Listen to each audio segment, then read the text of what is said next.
welcome to the Whisky Sisters podcast. I am Inka Larissa. And I am Jennifer Rose. Together, we will be bringing you a weekly whiskey podcast where we'll be discovering drams, exploring distilleries, talking to industry experts, and sharing other whiskey adventures. Not only will we be sticking our noses into our drams, but also into all things new and current in the whiskey universe, with a leading commentary, of course. You're listening to Whisky Sisters, the podcast. Welcome to episode 28. Today we will be discussing terroir in whisky. Waterford Distillery in Ireland believes the type of barley, the specific soil and location where it grows can enhance the flavour of any spirit, the unique taste of terroir. Yeah, we are intrigued by the controversial and somewhat nerdy whiskey production of Waterford Distillery. And they have taken the whole concept of provenance even further by having the focus on terroir at a micro or farm-to-farm level, a provenance with complete traceability. Before we dive deeper into this topic, let's stick our noses into the latest whiskey news. Stick your nose in it. There's been a lot of new releases lately. Our favourite Macallan has unveiled its limited edition James Bond 60th anniversary release to mark 6 decades of the film franchise. Yeah, I have to say that this is quite clever because obviously who doesn't love a bit of James Bond action? Oh, I know. Who's your favourite Bond, Inka? I don't know. It's quite a hard question, isn't it? Yeah, who's yours? I quite like Daniel Craig. He's good. What? I think he's my least favorite. Oh, really? He's like not really acting. He's just stern-faced. Stern-faced? Is that even a thing? Like he's got one look. Yeah. No, I quite like him, and I quite like Sean. Yeah, well, obviously he's a classic. Okay, so presented in individually designed sleeves, the bottles also feature an original illustrative design and a behind-the-scenes exploration of the James Bond archives. The Macallan has been featured in numerous James Bond films, including Skyfall, when 007 is seen to drink the Macallan Fine and Rare 1962, and the price per bottle is around £600. That's a bit pricey. Totally. Yeah, at first I thought they were doing 6 different whiskies, but I think it's actually just one whiskey with 6 different packaging. Yeah. It is quite nice, and I guess for collectors, and 60 years of the movies, that's crazy, isn't it? Well, also Diageo has launched Elusive Expressions, its 2022 special releases whiskey collection, and this includes 8 different whiskies from distilleries such as Mortlach, Talisker, Lagavulin, Gardou, and Cameron Pritz, and so on. Ooh, nice. Yeah, they got all sorts of cool artwork as well. So yeah, they have got lovely designs, haven't they? Whisky Sisters! So how do you feel about the terroir and whiskey, Jennifer? Well, to me, it makes a lot of sense. You know, that from different areas, the different energy in the ground, the different history of the land, the energy and vibration of it all. Like that gets me super excited, and I start thinking in like slightly geeky but slightly magical ways. I know a lot of people are just like, it's a lot of rubbish, it doesn't really matter. But I just think, especially like when we've spoken before about peat, for example, the different type of peat coming from, you know, the different landscapes with different microclimates and everything, taste really differently to each other. So whether, you know, it's subtleties that I would be able to notice or not, but I just find it as a concept super cool. I just like it. Me too. I think there's a lot of people who just hate the idea or just think it's rubbish. Obviously, it's quite hard to like compare different whiskies, whether it actually makes much of an impact. But I just do think that if it works for loads of other spirits and it works for wine, why wouldn't it work for whiskey?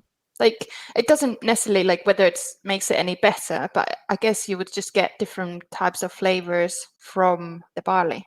For sure. You know, and if you think back to like days of old, like in the markets, places and things, like people would have produce from a similar area, but it would be like different produce that, you know, that they came with, and that makes better whatever. I can't think of good examples. Exactly. Yeah. Well, the fact is that even 2 farms next door to each other, like you just said, they basically, the barley can be completely different based on the location and the soil, like, you know, like with wine grapes, basically. The importance of barley is often overlooked in the whiskey production. And, many varieties are actually like mixed together. So they don't even always use just individual farms or, different areas. It might just be completely mixed. Yeah, sometimes they even get it from another country.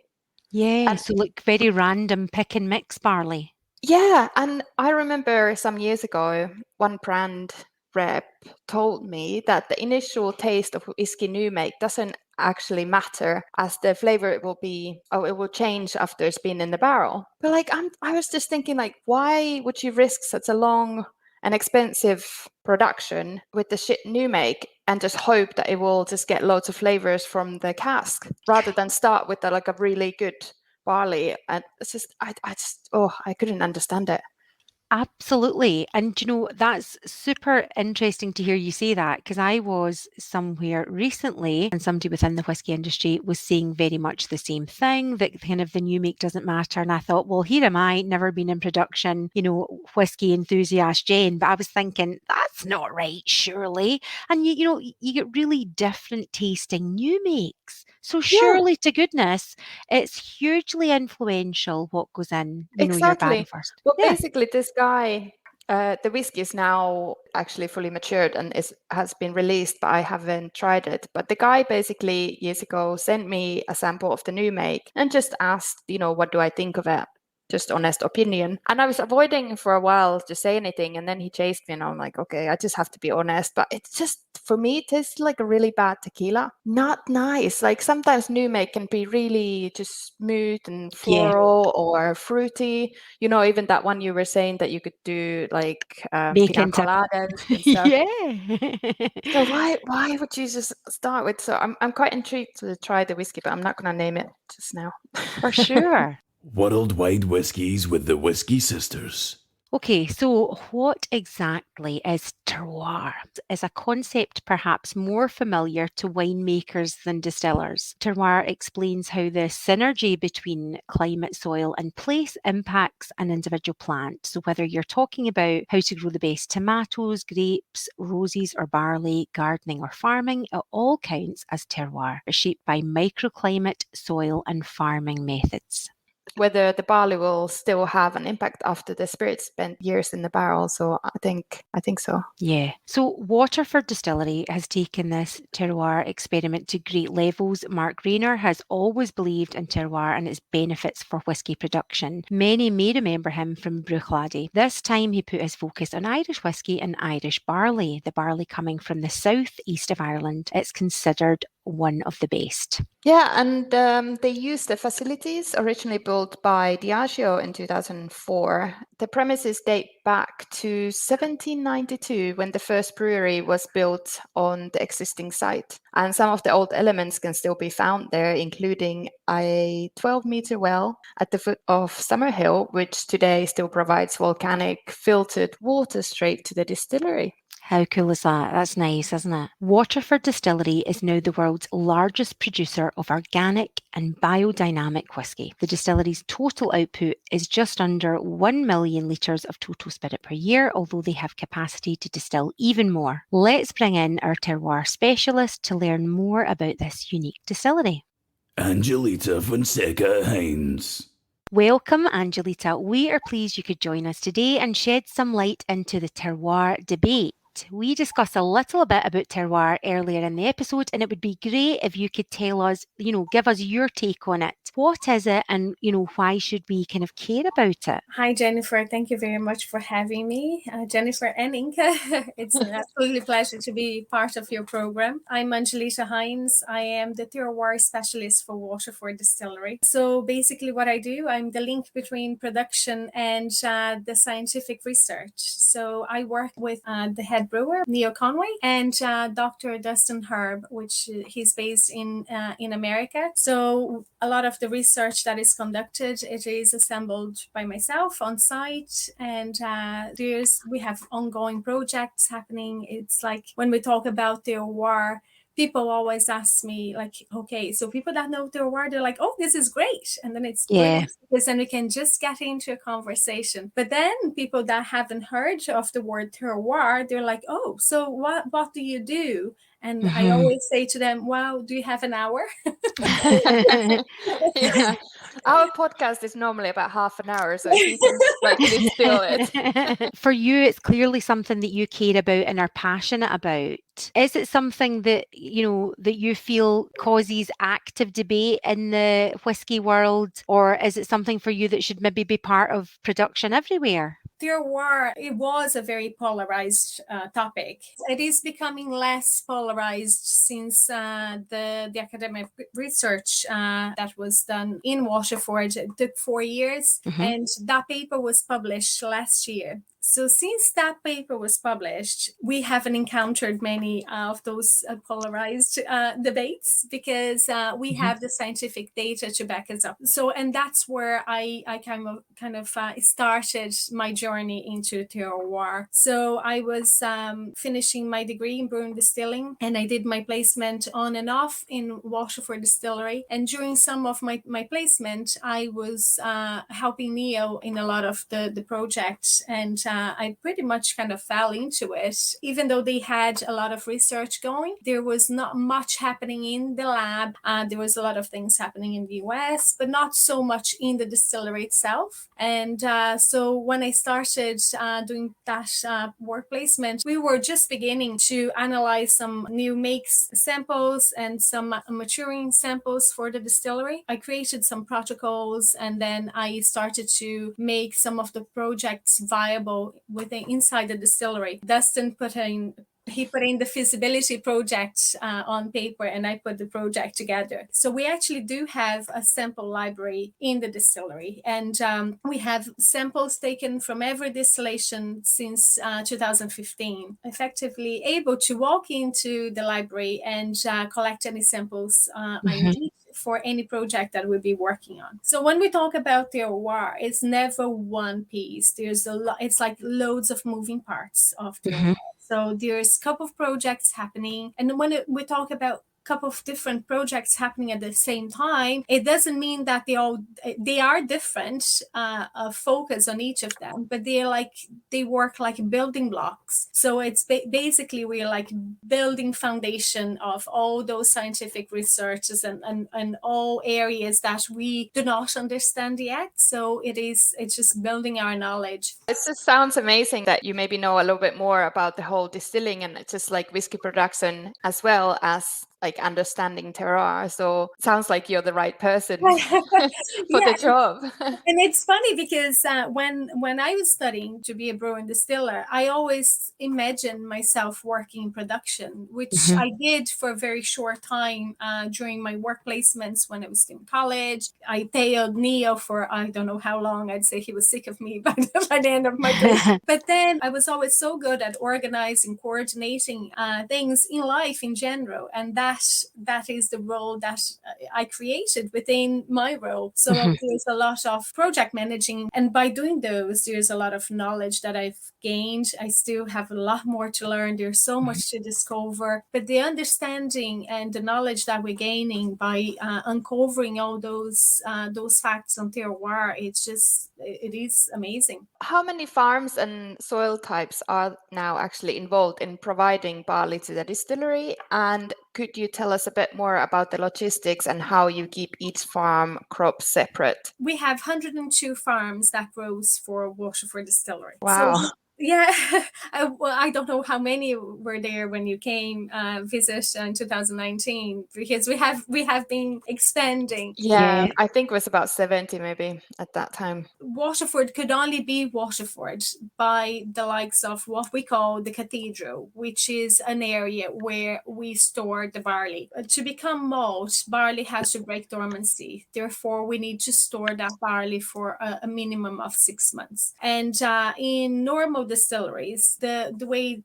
distilleries do, maltsters do, they just collect from different farms, and then it becomes like an amalgamation of grains. They just mix for uniformity, and it's easier for malting. But in Waterford, we don't do that. We select the farms that grows for us. So we're looking for very high quality and people that have the highest standards of farming practices. But also, once we have the barley from each farm, that barley is sent to a place where we call the cathedral. So that's in County County Kilkenny in Ireland. Inside that warehouse, there are 40 different bays. So it literally is, if you imagine a huge warehouse with walls, so there will be 40 different separations in them. So each farm, once they bring their barley in, they would just store each of their farms in different areas. So they are not only stored separately, but they are also malted separately. And it will be malted according to the specification of that particular grain. So by doing that, we're preserving the terroir. So for people listening, what is that then? Why is terroir from each farm? So basically, it's almost like a digital print from each farm. So each farm will have, according to the environment around that farm, the soil types, the amount of sunlight, rain, wind, but also their farming practices. It could be commercial type of farming, could be organic type of farming, could be biodynamic type of farming. But even within each category, each farmers treat their land individually, and therefore the land will give a different attribute, that unique attribute that will then be expressed on each grain. By having each farm based in different bays, we are keeping that fingerprint from each farm. We are going to brew and distill in the very same way. So it's always kept in the very same recipe. So there's no differences between farms. It's always the same recipe, and except for the milling. Yeah, that makes sense. Definitely. Yeah. And then when it goes to distills, we distill low and slow. Stills are engineered to run 3 times faster than what we do. We are not willing to cut any corners for the sake of yield. So it's always about quality, and it's always about keeping that fingerprint of each farm that will give that particular terroir. And then when we put into maturation, and it goes to for all the farms, they always kept in different places as well in the warehouse, and for all the farms they always placed in 4 different casks. And then at the end, once it becomes a whiskey, Ned, which is the head distiller, he will decide how he's going to put that together. So it's like a chef putting a recipe. So sometimes he might put a bit extra French oak rather than a virgin oak. By keeping that control through the whole brew house and distillation, maturation, it gives us the best scenario for us to appreciate and understand and taste the differences. The differences. There's so much detail at all these different levels. And we wanted to ask you a bit about last year. Waterford released the world's first biodynamic whisky, which we will be reviewing later in this episode. What do you feel, the difference that organic and biodynamic farming have in spirit? What difference do you feel that makes? So when it comes to me, in terms of lab and all the sensory analysis that we do, the results from the sensory analysis from our panelists and also from lab analysis and analytical analysis, we can actually see differences in terms of flavor. And the biodynamic in particular, it is very spiky in terms of flavor. It's extremely flavorsome. So that is not just a matter of saying, oh, it is someone's favorite, or I think it could be my favorite. But it's not about that. It's about what the differences in terms of sensory analysis it gives. And it does give very particular kind of spikes on when we place all those flavor attributes into diagrams. So as in terms of farming practices, so that it plays, I personally think it plays a lot. It doesn't matter which category they fall into. It could be commercial, organic, or biodynamic. All farmers have a great relationship with their own farm and their own environment. But the way commercial farming they do, adding nitrogens into their fields, and it's just a normal for nowadays, for our modern practices, this is how they do. As in, when we go to organic and biodynamic, they look at these with a totally different lens. Yeah. They really change the way they look things around. They really appreciate their environment. And then when you go into biodynamic, it is even more. They really use the lunar calendar for everything. It could be there in the middle of March, and it's the day that the calendar say, today is the best day to grow your barley, and it could be snowing outside. Yeah. And you'll be like, the frame of mind would go out today. It is, it's the ground is frozen, it's snowing. But then they're like, this is what the calendar say. And there you go. Tough love, the best of luck. I really believe in you. And the way that seed express, it is remarkable. That is the differences that we can see. And it's like they're not worried about how the weather is. They're not worried about when it's going to ripe and how the summers. They're just not worried. They really believe. It's like trusting in those cycles of nature. Yes. And then when we do sensory analysis on the spirits that comes out of those farms, we can really see how expressive those grains are, and we can really tell how it really can express their environment and their terroir. And it's louder kind of sensory analysis. It's like if you are tasting something, there could be anything in front of you, and you could say, oh, this is a lovely floral, has really high floral notes, and has lovely fresh cut fruit, and then you go in and put a biodynamic there, and you'll be like, wow, someone just spiked that sample. If someone said, oh, we just added something extra there just to make it louder, you would believe, because that's how it is. It's louder, it's bolder, it's more vivid, even on your brain as you're detecting all those aromas, and then you're getting all those notes on your palate. You'll be like, wow, you don't have to be thinking, what category would that fall. If it is in the floral category, you will know straight away. It's like, wow, it's like it's screaming fresh flowers, or it's screaming lavender. So that's the type of way that I would see in terms of differences in farms. That's very exciting. And I remember when I was visiting the distillery and I was sampling, I was in that room with all those low bottles, and I was sampling loads of different, I was sampling new makes. And you could clearly tell the differences of each crop, and you'd be like, okay, like I think this is salty. And then he would then tell me that actually, yes, the farm is based right by the sea and they get these strong winds and blah, blah, blah. But how would you say, because you mentioned the casks earlier, 4 different casks. So how would these translate into the final product after the aging? And are you worried that the long maturation period may take away from the terroir? I think the maturation, it probably is just going to polish more. A couple of months ago, I was able to sample something that went into our very first cask that was ever in the distillery. And you can still tell the differences in terroir. We divide the terroir in 4 main categories, even though in Ireland there are so many types of subsoils. But we divide them in 4 big categories, which are quite distinct. But then what about those soils that are within the same soil category, and you can still pick up differences of terroir within them? And as a matter of fact, you could even pick up differences if a farm is next to the other. And then when it goes into the maturing spirit, of course, the cask does lend a lot of attributes and is smooth a lot of things.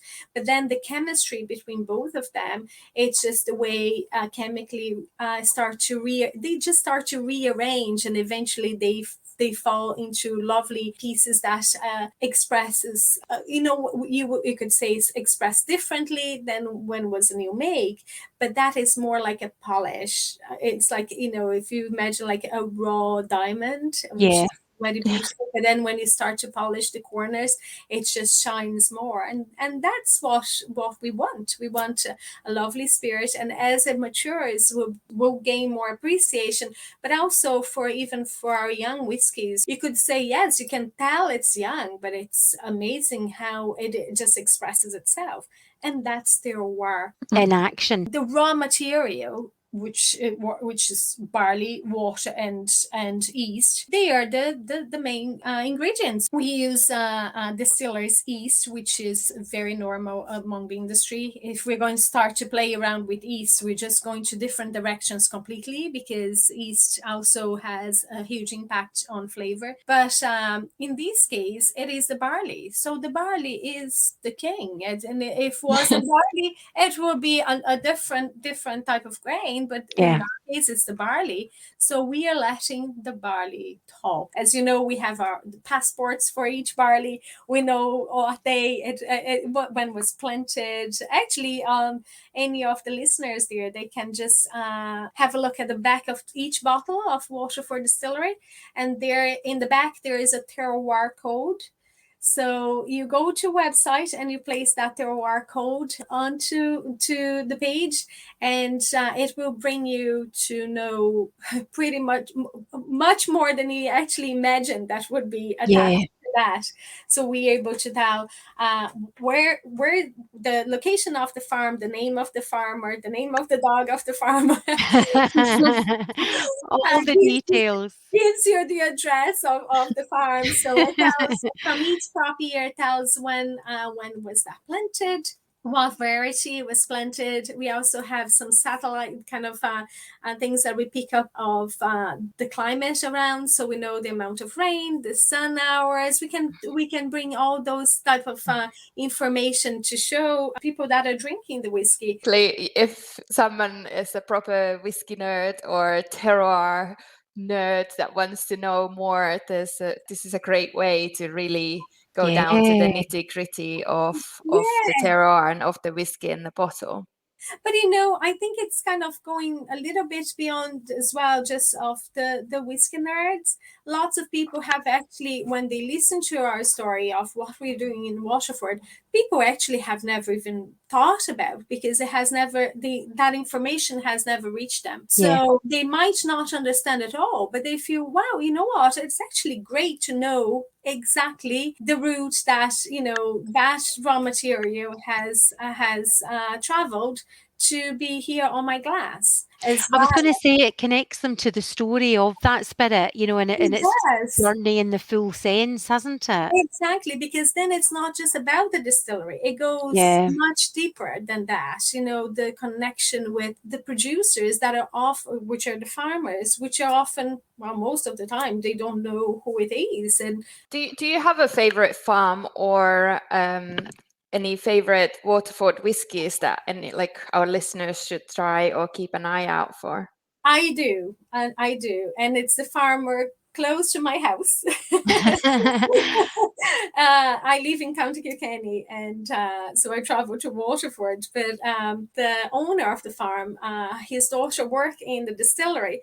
So I personally feel there is a connection there. It is it's the environment where I live, and but I also really like the flavors of that particular farm. Every time, so that farm is Phil O'Brien, which is the bottles are Sheestown. And at times, samples of the Sheestown comes to me or comes to the lab, and usually comes in, could be in a bigger vessel, and you open up, and it's just like, to me, it just smells Christmas. And to me, it just gives me wonderful memories. It just brings that. It's that little place on your that instant connection for you with the memory. Yes, it is. I think the biodynamic is like, wow, what is this? The first time I actually tasted biodynamic, I actually thought it was peated. I was like, oh my God, this is why is the notes of tobacco just screams out of the sample before you even try. So much depth of flavour for you, Angelita. Yeah. So, things like that. I love the passion that you're bringing to, your role. It sounds a really innovative role, and the connection you've got in, the community around you. And I'm guessing that there'll be a lot of people, interested in Waterford listening to this episode, might like to come and visit. When I was there in 2021 there weren't tours, but are we right in thinking that it's open for people that want to tour now? Yes, so it is open to the public now. So you can book via the website. So if you were, especially if you're in Ireland and you were doing a bit of the whiskey trail, times people start in Dublin and they might be traveling towards Middleton in Cork. Mm-hmm. So Waterford is on the way. So it's a great place just to start. Brilliant. Waterford City has wonderful history. It was the first capital of Ireland, so it was a city by the Vikings, founded by the Vikings. So there's a lot of history, and I definitely recommend the tour. I definitely have to come back for the tour. And I just love how much variety there is in the whiskies, just because the range obviously is so wide between all the different farms. And then when you're mixing farms together, or, the organic, the biodynamic. So it's really, really amazing. And it's nice to have kind of challenge people a little bit in the whiskey industry. So I personally feel I'm in such a wonderful position, but firstly because I love my job, I love what I do, and it's really interesting. And working for Waterford Distillery, it's like a family. It is a wonderful place to work. That's nice. But also I feel quite privileged as a woman to be part of such a pioneering project. Yeah. And as a woman, I don't encounter any resistance at all. It is very much, especially people that are part of the industry or understand whiskey. It is there's a lovely appreciation the fact that you were women and doing some things that are quite different. Brilliant. So what's next for Waterford Distillery, or is there something new apart from the tours that you can give us a little snippet? In terms of what is going to come in terms of new whiskies, this is not my department. Like I only know a couple of months beforehand what is going on. So I am not the person to be telling secrets here. Well, I know there's peated. You just released a peated whiskey, Yes, I believe. yeah. So And that's interesting. I'll definitely have to look out for that one. And the one that I'll be recommending for both of you to try, the Hunter. So the Hunter is part of an absolutely wonderful project that I have been very honored to be part of. So those are heritage grains that Waterford has grown for and developed for the last few years. So we have a few other ones that will be coming up in the next year. So definitely be ones to be watching out for. The Hunter in particular, which is the first release of the Heritage, which is also part of the Arcadian series. Mm-hmm. That grain has been stock grown for the last 70 years.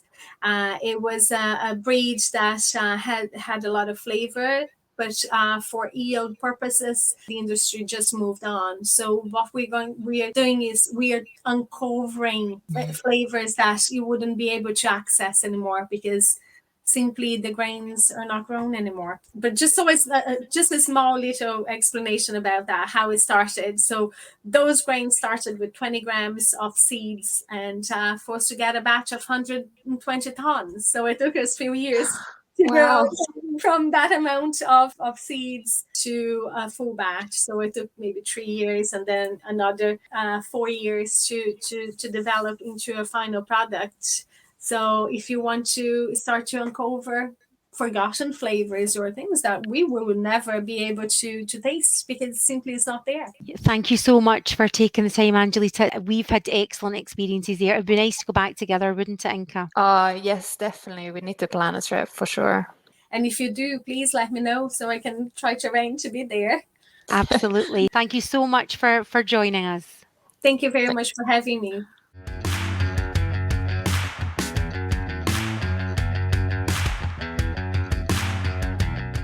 Dram on fire. So I find this Terroir project very interesting. And I love that there are people who like to challenge the industry and explore wider possibilities when it comes to the spirit and the pursuit of flavor. Definitely shake it up a bit, keep things moving. And the distillery has 3 different whisky series: single farm origin, That's one farm, one location. The Arcadian series, organic and biodynamic heritage, and cuvee, blends of single farm origins. Today we will be reviewing cuvee Lodestar, so a blend of single farms. So these aren't organic, just individual Irish farms barley mixed together. And the second whisky we will be diving into is Luna 1.1, which is the world's first biodynamic whisky bottled under the Arcadian series. So let's start with Lodestar. Okay, so this Lodestar is bottled at 50% ABV, and I found the color very kind of yellow golden. Quite nice. It's light, bright. Yeah, nice and light. Inka, should we actually start by saying how absolutely stunning the bottles are? They're really pretty, aren't they? Nice design. Yeah, it's blue glass. Each series has a different colored glass cap, but they're really beautiful. And the Luna is turquoise cap with the blue bottle. It is so stunning. And the Lodestar has a pink cap. And, you know, we've had a guest on before that said the truth is in the juice, which we do agree with. But hey, we want to talk about the pretty packaging because it's nice. Exactly. And it's nice. Again, it's a bit different to... It's not your average, and you can't see the color of the whiskey through the bottles. So how did you find it in the nose, Inka?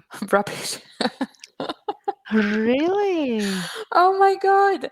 I was really disappointed on the nose. I got like No way. You know those crayon pencils of coloring things that they give for kids? It smells like that, and then with a hint of paint. Oh, wow. No or way. some glue or something. Yeah. That surprises me. So I got something quite different. What did you get?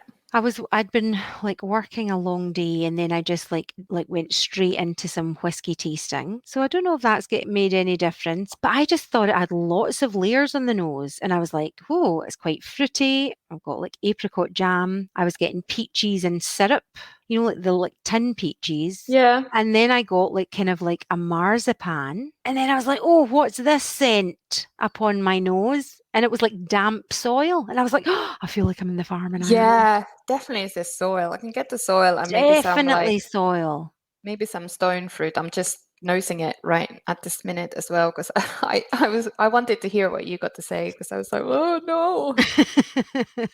So I can agree with the soil. It's a bit earthy maybe. On the palate, I was thinking quite fresh citrus juices, you know, like quite lemony, and maybe some of those, you know, those brown olives. Oh, okay, good shout. That kind of, yeah, because it's quite earthy and there's some spiciness on the tip of the tongue. It also starts off quite woody. I was quite surprised by it on the palate. I was expecting it to be sweeter with what I'd got on the nose. I initially found it quite perfumed on the palate, kind of like, oh, when I was a teenager, I used to like spray loads of the Body Shop white musk perfume, like on my big permed hair. And I was like, oh my God, I'm back. It's 1989 and I can smell white musk. So I got this perfumed muskiness. I thought it was less sweet. And you know, like those hard sweets that you suck?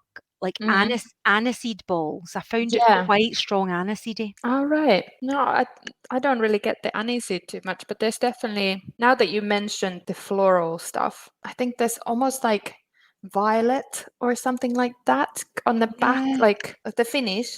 I thought was quite malty and like a malty chocolate coated biscuit. Okay. Plus that kind of woodiness mixed in and the earthiness still coming through. So again, it's super interesting to hear your experience, and mine differed a bit. When you were saying citrusy notes on the palate, I did get that on the finish, kind of citrus fruits, but quite a Welsh bitter, like so I've written like tart lemon, like a kind of like that you would suck your cheeks in lemon. Yeah, or like bergamot or grapefruit or some that kind of tart. Yeah, like see from the nose, I was like, oh, there's so many layers here. I really enjoyed it on the nose, and if I'm honest, I enjoyed nosing it better than I did drinking it. Oh, I was really disappointed because I've got the bottle of the first cuvee pilgrimage, which is out of this world. It's like super amazing. It's just so smooth, soft in your mouth, like really rounded with loads of amazing kind of toffee caramel notes, and it's just really good. And I was beating myself that why didn't I send you? I'll give you that sample instead of this.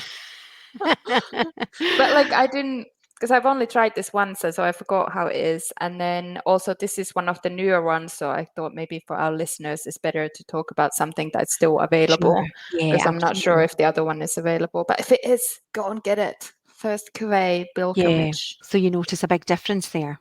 Oh, massive. But yeah, like, okay, I it was fine sipping it, but it's not my favorite. So how about the Luna? Well, can I just say, first of all, I'm super excited by the whole full moon situation. I'm like loving that. I love a bit of celestial alignment. I've been known to stargaze, watch the Perseid meteor shower, like, oh, so good. Oh, so I'm just like, the part of me that just wants to like be in Harry Potter thinks that's got to have magical powers, right? You know, I'd kind of built myself up, and I think that's a Yeah. pattern for me.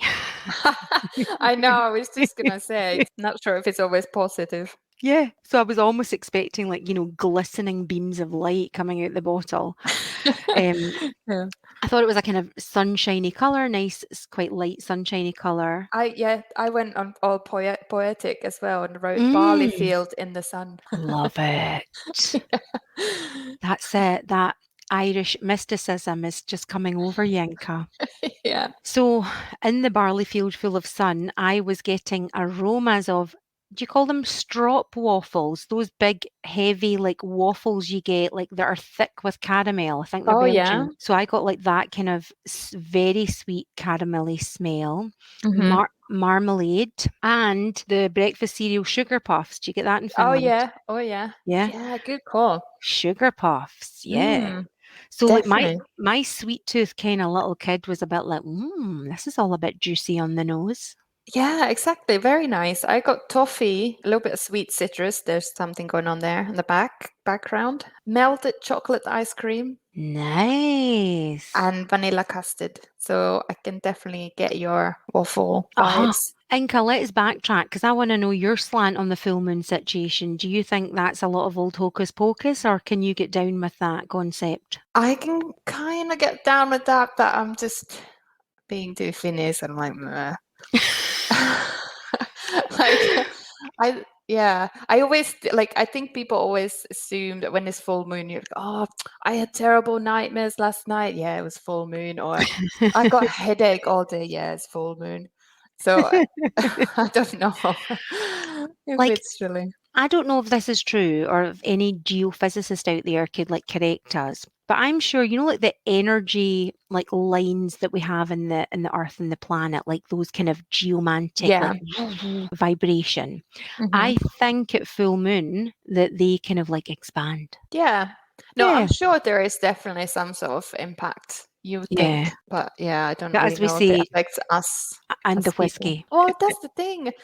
With the biodynamic, that's kind of what they base on all the, the cycles. I want to believe that that's super powerful. Like I want to believe. So if we bottle our Whisky Sisters like whiskey at any point, it needs to be on an auspicious moon anchor. Suspicious moon. Maybe we could call it that. Yeah. Right. What did you get on the palate? Well, very different to the nose and very spicy. Yes. Like green chilies, black pepper. Although I did eventually get that sweetness, like there was a little bit digestive biscuits there and pastries with icing glaze on the top. Ah, very nice tasting notes. Totally with you on the spice. I've got, you know, like Chinese 5 spice, like star anise. Mm-hmm. Is that what you call it? Very kind of like, you know, kind of not chili, but more that kind of oriental spice. And then I got a bit sweeter and I thought like cinnamon ball sweets. I've got the digestive biscuits on the finish. So that's interesting. You were saying that as well. And yeah, definitely some cinnamon there as well. But like the spiciness in the finish keeps lingering for quite a while, moves around in your mouth, I think. And it gets a little bit woody as well, I think, and then we finish. And because this is 50% ABV, I just decided to try also with a little bit water, which I never do, but I did it. Good for you, Inca. Yeah, and the aroma I thought weakened. Right. And on the palate, it became a bit drier. There was still that spiciness going around, but maybe a little bit more orange and lemon peels and that kind of malty biscuit still going on. So it didn't like change too much. Yeah. But again, water just mellowed it all down. So I think it's still better without it. Yeah. So which one was your favorite? Oh, do you know what? I want it to be the Luna with all the magic power beams and all that, but it wasn't. It was the first one. Oh, really? Oh, I like the Luna more, especially the aromas, because I prefer all the sweet notes over crayon pencils.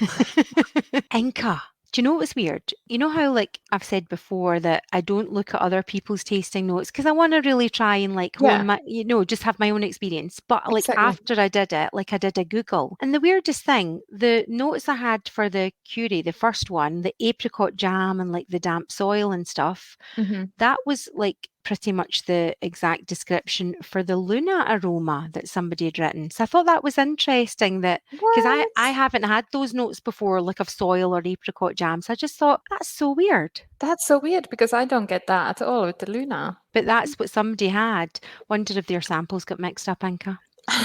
Yeah. But have you tried any other whiskies from Waterford? So when we were there, I went with family and we had we tasted some drams and we tried some of the single farm origin and we're thinking a bit about where the farm was from. Yeah, I got a couple of bottles of the single farms and then I got 2 cuvées and the Luna. So there's quite a lot of differences based on the areas, but I really need to revisit them. Yeah, and they're reasonably young as a distillery, aren't they? I'm intrigued to see what their age statements are like with these concepts. Yeah, me too, because they're longer in the wood and just definitely. And I'm just gonna do a little plug here. If anyone's interested in reading about the distillery and their whiskies, I've written 3 different articles on the blog. So on the source again, go and check it out. Count it. 1, 2, 3. No scrimping there, Inca. I know. Nice. I loved all the geeky stuff, so. For sure. Whisky Sisters, Whisky Fact. In today's episode, we have received plenty of whisky intel from Angelita. So let's keep the whisky fact nice and simple. Did you know that not all Irish whisky has to be spelled with the extra E? In Ireland, whisky must be described as Irish whisky, EY, or Uskaveka. Oh, how do you say that? Uskavai Hranich. You take that line, Inca. Whiskey, because that's where the whiskey comes from, right? Yeah. Whiskey, Bitha, and I don't know. Well, see, it's like Uskava, isn't it? And like Scots. Let's quickly see. What the I'm just watching it on YouTube. Uskabeha.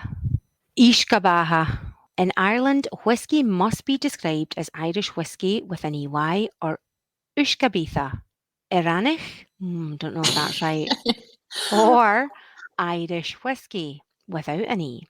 And Waterford Distillery spells their whisky without an E. Yeah, and so as we explained in season 1, the addition of E to the whiskey was only a marketing gimmick to differentiate Irish from Scottish whiskey. So Waterford Distillery calling their single malt whiskey without the E is also about marketing, I think. This happened to me actually once. I think it was one of the Waterford articles and I was spelling whiskey without the E because, Waterford. And so someone had to contact me and say, that's not how you spell it. It has to be with the E, that it's Irish whiskey.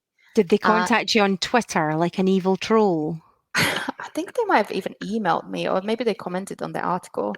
Right. But saying, like how Scotch is for Scotland and Irish whiskey needs to be, it's like Irish whiskey. I'm like, oh, actually, sorry, but it's not.